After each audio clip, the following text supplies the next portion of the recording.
Chapter 3, Hone's Research Weapon. After returning to the village, I gave Keel and the others orders to disperse before heading over to where Foal, Ren, Eclair, and the others were training. Natalia was there with them too. We arrived at the training ground to hear 8 trigrams. It was Natalia, swinging a hammer with all her might. Dafu, said Dafu-chan, otherwise known as Raf-chan too, and the intended target of Natalia's attack. Dafu-chan dodged easily to the side and then countered by whacking Natalia on the head with a mallet. Bah! What is this creature? I can't believe how capably it evades my attacks. Natalia fumed. Because you still overcompensate for everything, but that doesn't seem to matter in this case, the water dragon admitted with a sigh.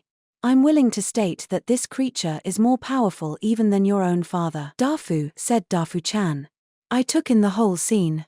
Dafu-chan was clearly having fun toying with Natalia. Raf, said Raf-chan, noticing our arrival and rushing over to me. We're back, I said. Welcome back, Ren said, noticing us, stopping the training, and coming over. You've got quite the party together. Any reason? A few things did come up, I replied. What's this? Natalia came over. Surprised to see me losing? Not really, I replied. I don't even know how strong you actually are.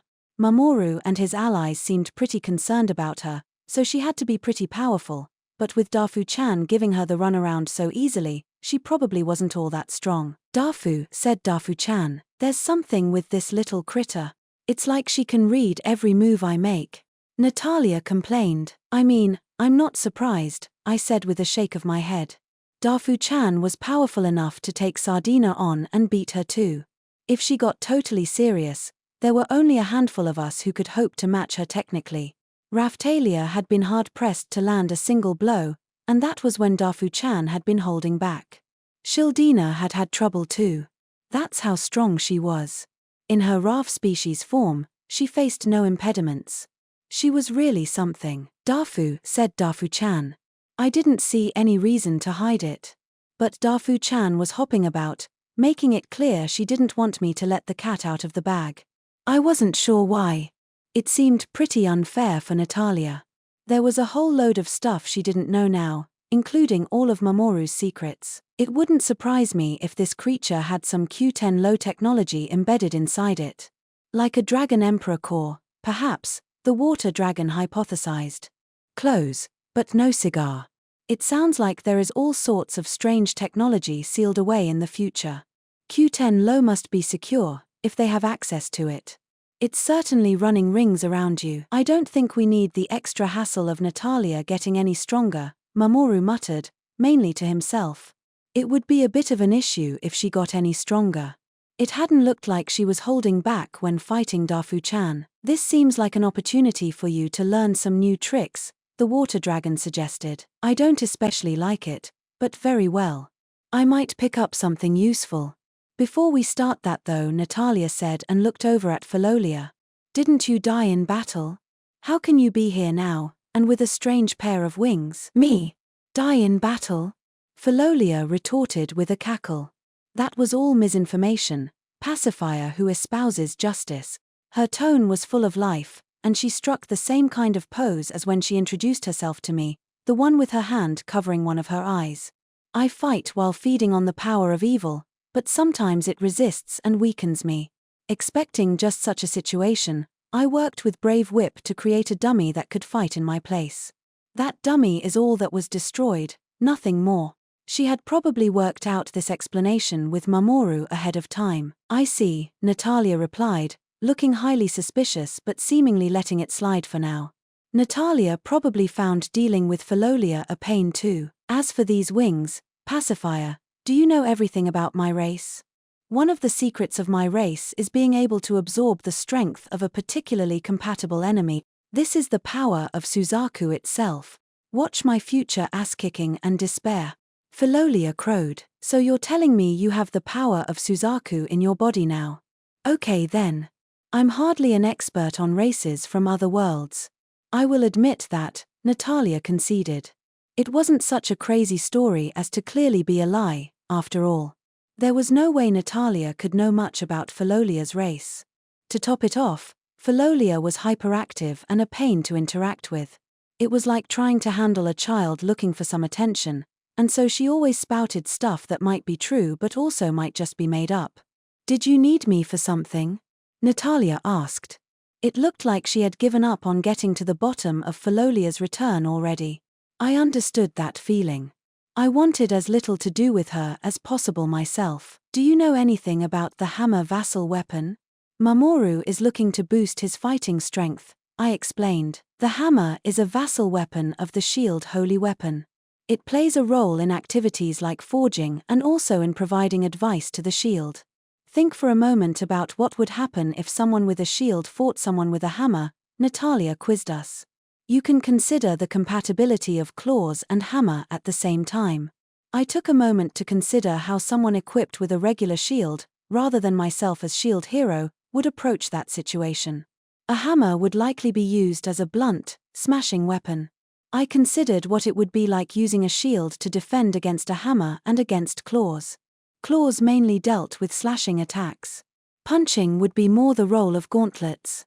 Scratching attacks could be effectively deflected with a wide-surfaced shield, making it easy to repel and withstand them. A hammer, meanwhile, would employ hitting attacks. Even if the shield or armor being struck could take the hit, the impact would still be imparted into the hand or body behind them.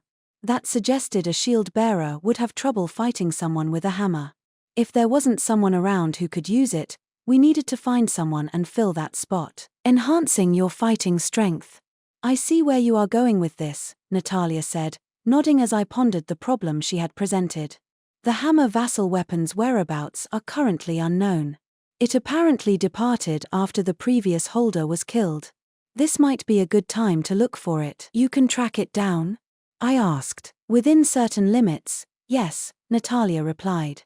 So she had that kind of ability too. I would very much like Raftalia and Ruft to learn a bit of that. With that thought, I looked over at the pair of them.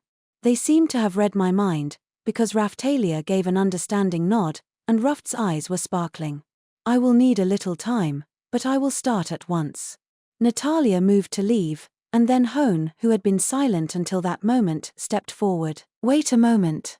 If a pacifier affiliated with the force who defeated one who assumes the name of God starts making some big moves, we don't know what kind of trouble it could stir up," Hone said, voicing her concerns. "I can handle any trouble I might stir up, I promise," Natalia shot back immediately.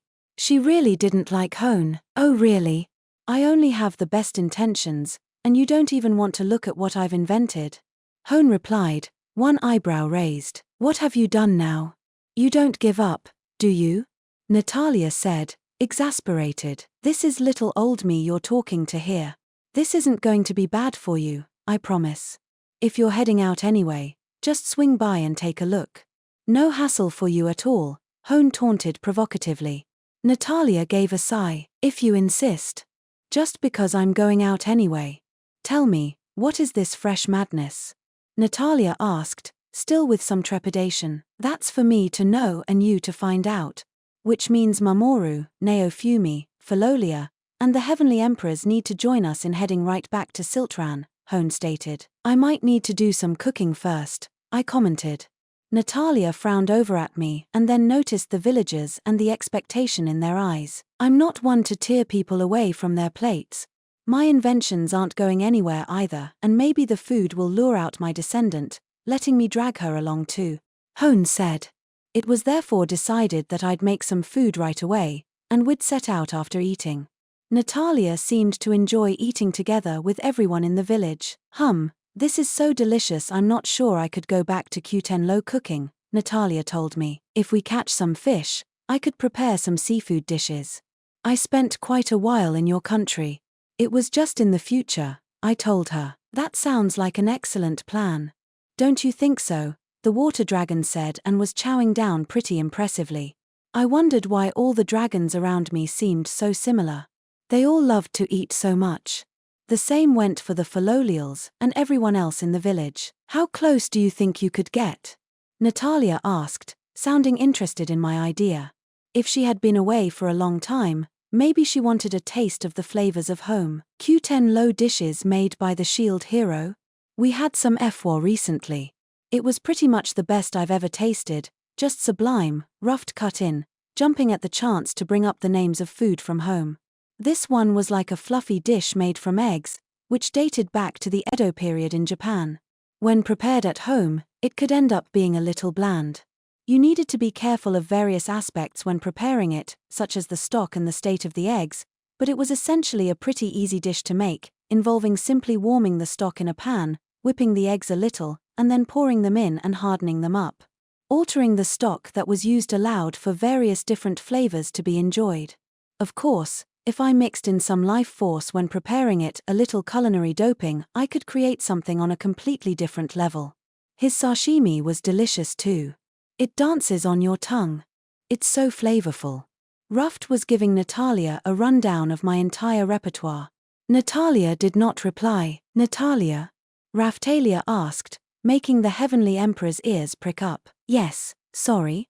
Natalia replied. I'm glad you seem to be enjoying Mr. Naofumi's cooking, Raftalia commented. That's not really my point. I think I'm just missing Q10 low flavors, Natalia said. I think I prefer the food that the shield hero makes for me. It's nicer than the food I was served when I was Heavenly Emperor, Ruft continued. You don't sugarcoat things, do you, Ruft? Raftalia commented. I feel sorry for the people in the castle who made your meals. Maybe. But Shildina told me the people in the castle all learned from the shield hero anyway, Ruft replied. We do get a lot of cooks coming to poach Mr. Naofumi's cooking techniques, Raftalia admitted.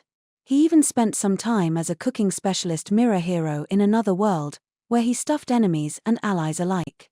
That sounded bad, but I was only doing it to enhance my allies. The more I see, the more dangerous that sounds, Natalia admitted. Another talent of the shield hero, surely, the water dragon said, trying to quell Natalia's unrest. Sharing meals together is one way to earn the trust of allies. Everything seemed suspicious if you started looking for trouble. Mamoru. The food on my plate vanished in front of my eyes. What happened to it? Philolia suddenly squawked. You just scoffed it down. Mamoru replied. Don't you even remember? What? I don't remember a thing. It was delicious. Philolia replied, instantly contradicting herself. She must have eaten it without thinking. You got so carried away you don't even remember. Your appetite is definitely intact, Hone commented. The three of them almost looked like a happy, smiling family. Over to the side of them I spotted Foal and Kian eating more quietly. You're pretty lucky, Foal, getting to eat like this every day, Kian commented. I guess so. No one can really beat brother's skills in the kitchen. He recreated a dish my dear mother used to make, just from me describing it, Foal said. Food from your homeland, Foal? I'd love to try it. Will you make it for me? Kian asked.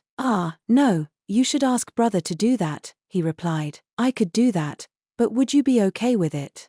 Kian queried. Let me think about it, Foal finally managed. The lively village banter continued until we were all done eating. Keel and her cronies got up to their usual antics, of course. I was getting pretty sick of them by now. I can't believe how incredible that food was. I almost want to start research into how you can make it taste so good, Hone commented. We had finished our meal and returned to Siltran Castle. Mamoru, Philolia groaned. I think I might throw up, I'm so full. Just don't do it here, Mamoru warned her. I thought maybe Essinine, Ainine, and Philolia ate the most. Maybe that was some characteristic of their race, like these people called Skywings from a different world were unable to control the pace at which they ate. It was like starting to see the roots of where the Philolials got their appetites from. Was this invitation just to pick up some cooking tips? Rat asked, a little pointedly. She seemed to have trouble dealing with Hone. She still hadn't forgiven everything Hone had done to her precious Mikey. Do the monsters like the food? Hone asked. So we were still on that topic. Lots of them want to eat the Duke's food, that's true, Rat admitted. I don't feed it to them all that often, I added. Those monsters that could turn into a humanoid form, such as the pesky Philolials, sometimes launched a raid on the refectory, but I rarely went out of my way to cook for the other monsters. They mainly ate things like bioplant vegetables. But I was inclined to give the Raf species some treats on the side. Rat's precious Mikey had even tried some recently, perhaps after hearing all the talk about my culinary skills. I'm sure he was just trying to express how much he loved it by using his body. But I had mixed feelings about him choosing to melt. I didn't need to see the Raf species melting before my eyes. It wasn't good for me. We're here to show the pacifier my latest inventions. I want you to get your opinion on them too, descendant, that's all, Hone said innocently. Okay then. I guess I can help with that, Rat replied cordially. Where exactly are you taking me? Natalia piped up. Right here, Hone said. With that, she led Hone down into Mamoru's underground laboratory. After all the effort taken to hide it, she let her in pretty easily. If they just called it Hone's lab, then Natalia probably wouldn't get suspicious. Hone was a cunning one. They'd been keeping their dangerous research completely hidden for days now. The path Hone was leading us down was different from the one into Mamoru's lab. Raphtalia had a worried expression on her face. But it was nothing serious enough to tip Natalia off. Raf, said Raf-chan. Dafu, added Dafu-chan. The two of them were up on Raphtalia's shoulders, looking around. They were so cute. I was holding hands with Ruft. I already knew this about you, but you really do like your secret labs, Natalia commented wryly. Every evil alchemist should have at least one or two. Hone cackled, puffing herself up. That's nothing to boast about, Natalia shot back, exasperation in her voice.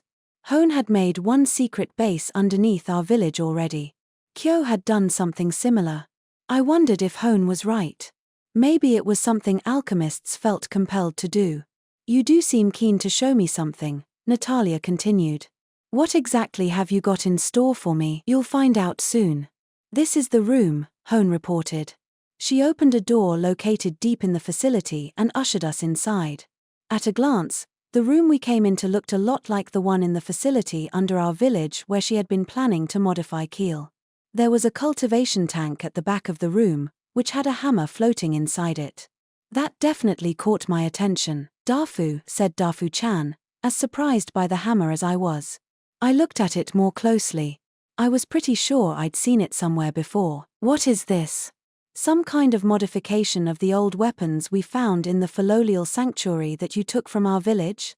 I asked. Nope, this is something completely different, Hone replied. This one isn't even finished yet. I gingerly moved over to the hammer and checked it out. Hammer of quality, imbued effects. It certainly looks unfinished to me. I thought you were more the type to keep things secret until they're complete, I commented. What is it?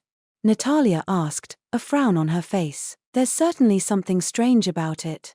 All these surprises are getting to be a bit much, the water dragon said. I didn't have a clue what it was either. I'm not a fan of explaining things by starting with the conclusion, but okay. I was wondering about making something like this, thinking about future generations and filling in the gaps left by losses in battle. Hone started to explain. I think I understand, Rat said. She seemed to have worked out what was going on. You just keep on making incredible things, don't you? You are my descendant, after all. I thought you'd understand what this is, Hone replied. I've seen others making similar pieces. There are always alchemists and blacksmiths who seek to make weapons equal to those made famous by legends, Rat said. And this is one of those. Equal to what? One of the holy weapons? I asked. I wouldn't say no to having a powerful new weapon at our disposal, but Hone had said it was incomplete. It felt strange that Hone, an alchemist, was making weapons. She wasn't a blacksmith. Then there was the fact that repairing ancient weapons fell under modification, not invention. That's almost the correct answer, but not quite, Hone replied. Aineen mentioned that prior to coming here she visited a world where weapons could take on human form. Are you trying to recreate that? Mamoru asked. That was very interesting too, but also not the correct answer, Hone stated. That sounded like a crazy place. Of course, there were worlds where gemstones turned into people. Therese was one such person. What a big universe. So many strange races in all these other worlds. An unfinished weapon that was a hammer, the same as Natalia's weapon. She was a pacifier, not a hero, and used techniques unique to Q10 Then there was Hone, an alchemist with skills that would be impressive even in the future. This hammer being based in alchemy suggested an emphasis on more than pure function as a weapon. I was still thinking about that world where people could turn into weapons. I wondered what might happen if a gemstone like Therese was polished up and placed in the middle of such a weapon. Weapons that could become people meant weapons that had minds of their own. I looked again at the weapon floating in the cultivation tank. It reminded me of an old game I played once. Hey, Shield Hero.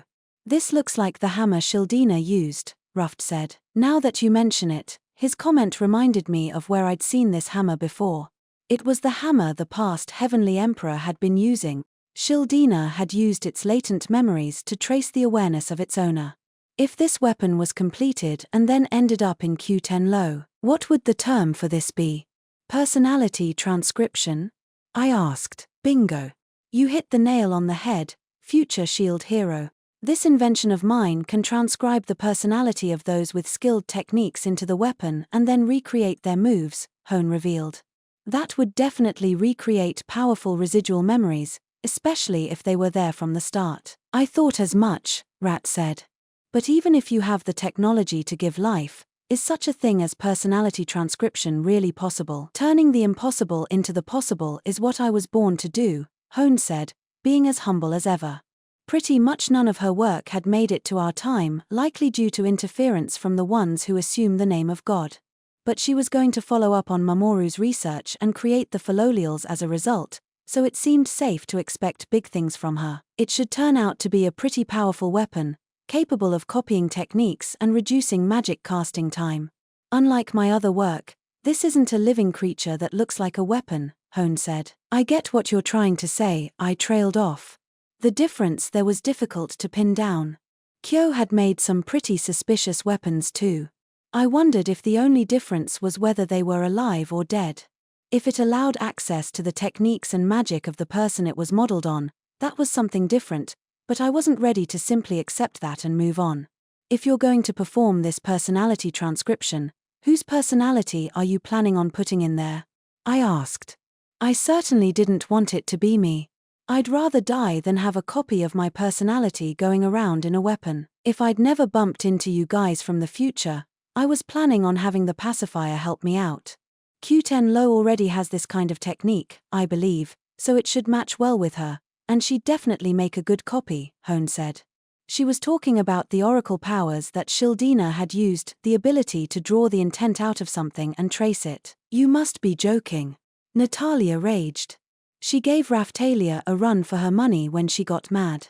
Her hair and her Miko priestess outfit were rippling with magic. Human curiosity is an incredible thing, the water dragon said. I'm a dragon, a creature formed from a core, and this is still amazing to me. He certainly sounded intrigued, but I wondered if that wasn't dangerous too. Natalia, meanwhile, was swinging her hammer and closing in on Hone. Oh boy. Mamoru, are you going to let this happen? Philolia asked. I'm sure Hone has something up her sleeve, Mamoru stammered back. He seemed willing to just let Hone handle everything rather than get involved and maybe blow things up. Why do I have to take part in this experiment? Natalia asked.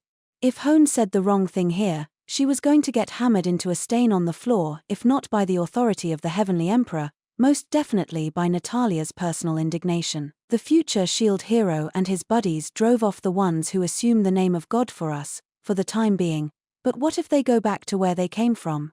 Mamoru and little old me have had our hands full simply dealing with Pienza, Hone reminded her. Which means what?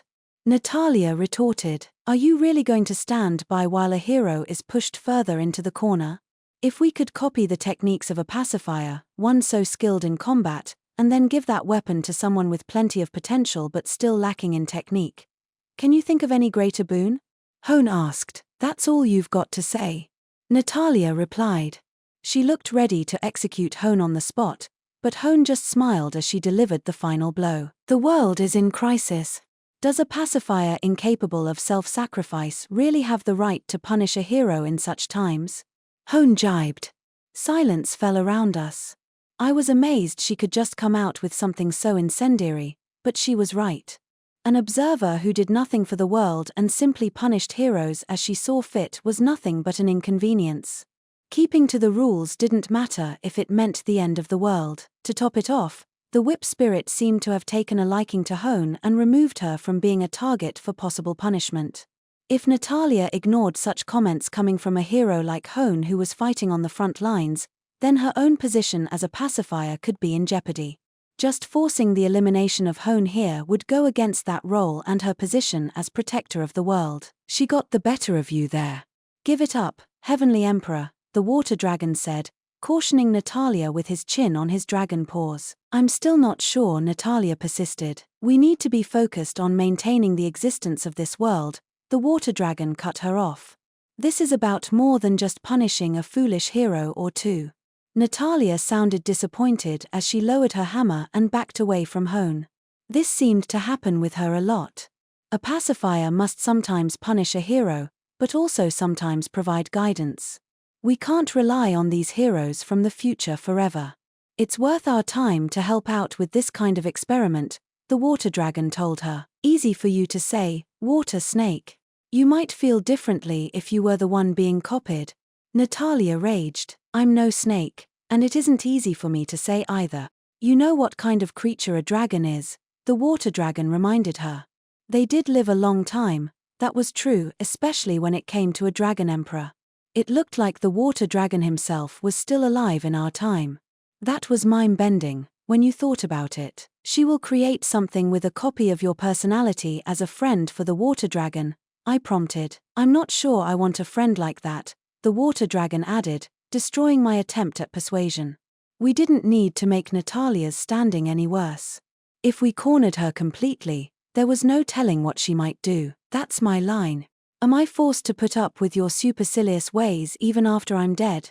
Natalia retorted. Dafu, said Dafu-chan, suddenly getting angry about something. So then, Heavenly Emperor, you're going to help with my transcription experiment, correct? Hone confirmed. I really don't want to, but okay. I'll take your word that this is all for the sake of our world. But if you waste my goodwill here, I will kill you. Natalia shouted. Excellent. This is still a prototype, so I don't expect it to go smoothly. I'll need to keep making little adjustments, Hone explained. She took out a strange-looking helmet and put it on Natalia, then had her sit in a chair. If Ren was here, he'd probably make a comment about diving into the world of a VR MMO. I'd bring him along later to take a look. We could have Hone make a sword and transcribe Ren's personality into it. Hone fiddled with the peculiar helmet for a while and then flipped a switch on the wall and started the experiment. There was a throbbing noise. Then light started to flow from the cables connected to the helmet and to the cables connected to the cultivation tank. What if it sucks out her soul or her consciousness and puts them in the hammer? I joked. Mr. Naofumi. Raphtalia exclaimed. Natalia also jumped as soon as I spoke. I'd never fail in such spectacular fashion. You don't believe me? Hone asked innocently. I don't want to, Natalia said stubbornly. And yet our first experiment is already finished, Hone replied. Natalia sounded surprised as Hone clicked the switch off. The water gurgled away in the tank and the case containing the cultivation vanished into the floor. Hone touched the hammer, thought for a moment, and then handed it to Natalia. I can hear your thoughts when I touch it. You sound pretty stressed, Hone said. Ah. I hear it too, Natalia replied. Looks like this is working. Keep hold of that for a while, as a prototype.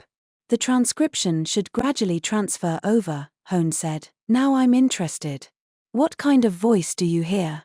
I asked, reaching over to touch the hammer. But Natalia pulled back and resisted me. Her reaction was a lot like the first time I tried to touch Raphtalia's tail. I'm not letting anyone else touch this. Maybe I should just break it right now. Natalia said. That won't change anything, I'm afraid, Hone replied. Natalia sighed. She didn't quite seem to know what to do with this troublesome new item. I understand how you feel, Natalia, Raphtalia offered, placing a hand on her shoulder. I wondered where that was coming from. First Natalia had a look like Raphtalia couldn't possibly understand, but then she followed Raphtalia's eyes and her expression changed to one of sympathy. Yes, I see. I think we're quite similar, Natalia agreed. We both just have to do our best, Raphtalia replied. Huh. Why are those two suddenly getting closer together? I asked Ruft. No idea, but this was a lot of fun, Shield Hero, Ruft said. Raf, said Raf-chan. As Ruft, Raf-chan, and I each voiced our bemusement, the others around us looked even more assured in whatever it was they were thinking. I still had no idea what it was. You just wanted to boast to me that you made this? Rat asked after watching our discussion. Not quite. I want you to help out. Another pair of hands would be a big help right now, Hone admitted. If you say so. I think Mikey could help out as well, Rat pondered. I knew you'd get it, Hone replied. The two of them started swapping ideas. I decided there wasn't anything else we could do and signaled a retreat for the rest of us. Natalia followed along behind, clutching her new hammer and muttering about never letting anyone else touch it. She had a suffering expression on her face. The water dragon watched her and then gave a sigh. I'm going to go and look for the hammer vassal weapon, Natalia said. By which I mean I'm going to lay low for a while. That's quite a slip of the tongue, the water dragon cautioned her. But it does seem important for our future. It should only take us a few days to find it. With that, Natalia and the water dragon left Siltran Castle behind or, perhaps to put it more aptly, ran for the hills. Mamoru sent them off to the same country where we first met them, which was also where she sensed the hammer the strongest. I decided to give it a few days and just see what happened.